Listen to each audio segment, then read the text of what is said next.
todos, vamos dar continuidade ao capítulo 9, onde estamos estudando as reações envolvendo hidrocarbonetos. Então, na aula de hoje, vamos falar de reações de ciclo alcanos. As cadeias carbônicas cíclicas e saturadas, que possuem 3 ou 4 carbonos, por apresentarem um anel instável, têm facilidade para formar produtos de adição com o rompimento do anel. Então, as cadeias cíclicas dos alcanos, que possuem de 3 ou 4 carbonos, a reação vai ser de adição. Então, tem-se a quebra dessa cadeia. Então, é uma cadeia com 1, 2, 3 carbonos. Vou copiar ela aqui do lado. E em cada extremidade vai entrar um átomo de cloro. E no exemplo de baixo, é uma cadeia fechada de 4 carbonos. Então, tem-se a quebra. É uma cadeia de 4 carbonos.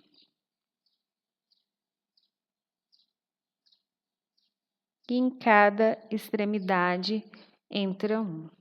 São carbonos que têm a mesma quantidade de hidrogênio, então tanto faz. Entra um hidrogênio de um lado, entra um bromo de outro lado.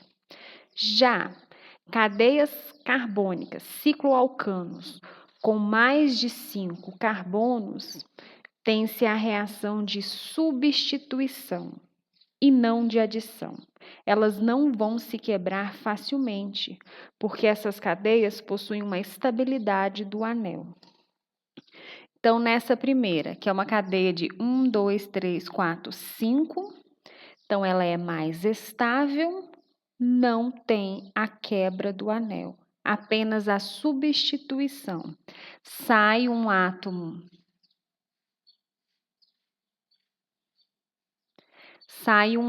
de hidrogênio dessa cadeia e entra um de bromo. E o outro bromo fica aqui liberando HBr. A mesma coisa acontece nesse outro anel.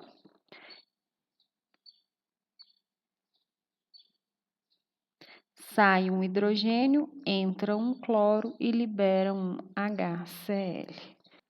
Os cicloalcanos formados por anéis de 5 ou mais átomos de carbono não reagem com haletos de hidrogênio, HCl, HBr ou HI. À medida que aumenta a estabilidade do anel, diminui a possibilidade de ocorrer hidrogenação nesses compostos. Observe a equação da reação de hidrogenação do ciclopentano. Então, eu tenho aqui uma cadeia fechada de 5 carbonos. O hidrogênio não é uma reação espontânea, então tem a necessidade de um catalisador e tem aumento de temperatura. Com isso, tem-se a quebra do anel, então é uma cadeia de 5 carbonos.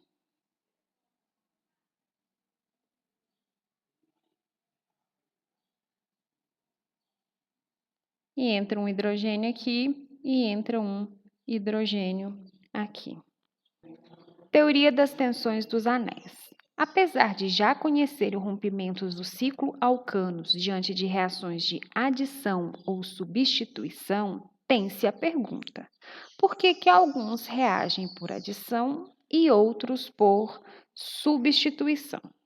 Então, esse comportamento ele pode ser explicado por comparação entre as energias de ligação carbono-carbono e carbono-hidrogênio em cada uma dessas substâncias.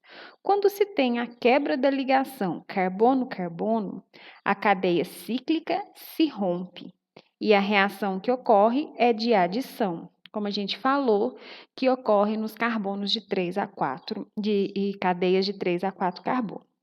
Quando se quebra a ligação carbono-hidrogênio, a cadeia cíclica se mantém e a reação que ocorre é a de substituição. As diferenças entre as energias de ligação nos cicloalcanos podem ser avaliadas com base nas energias liberadas na combustão, como a gente vai ver nessa tabela. Então, observando esses valores, o ciclo hexano, entre todos esses da tabela, que apresenta menor energia de combustão por grupo CH2, como mostrado aqui. Isso significa que a energia utilizada para romper as ligações carbono-carbono no ciclo hexano é maior do que nas outras substâncias. Então, essa diferença de energia de combustão por grupo CH2 foi justificada com base nas diferenças das tensões entre os átomos nos diferentes anéis.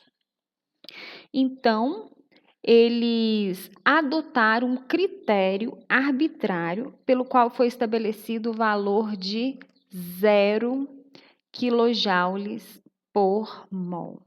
A tensão dos demais anéis foi calculada da seguinte maneira. Então, pegou-se o valor dele e multiplicou-se pelo número de carbonos da cadeia. Então, eu trago para vocês o exemplo do ciclopropano. É uma cadeia MET-ET próprio com 3 carbonos. Então, multiplicou-se 658,7 por 3, chegou-se a esse valor.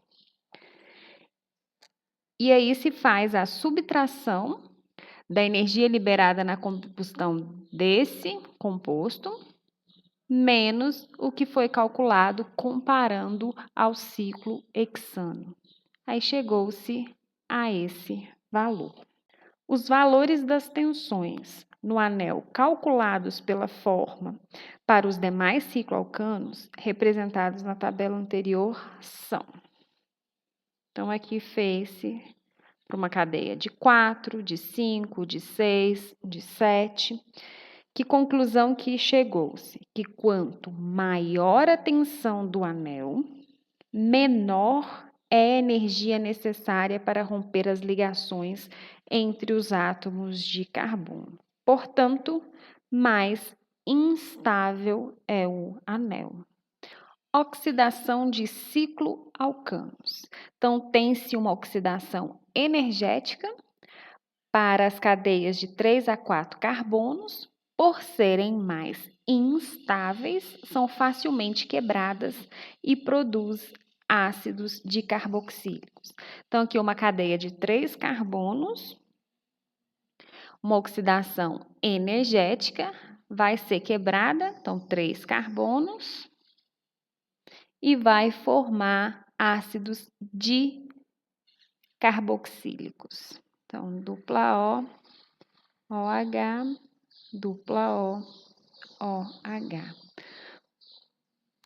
E esse outro, que é uma cadeia de 4 carbonos, nas extremidades formam dicarboxílicos. É só completar com a quantidade de hidrogênio cada carbono. Então, com isso, vocês vão resolver as atividades da página 179. Um abraço.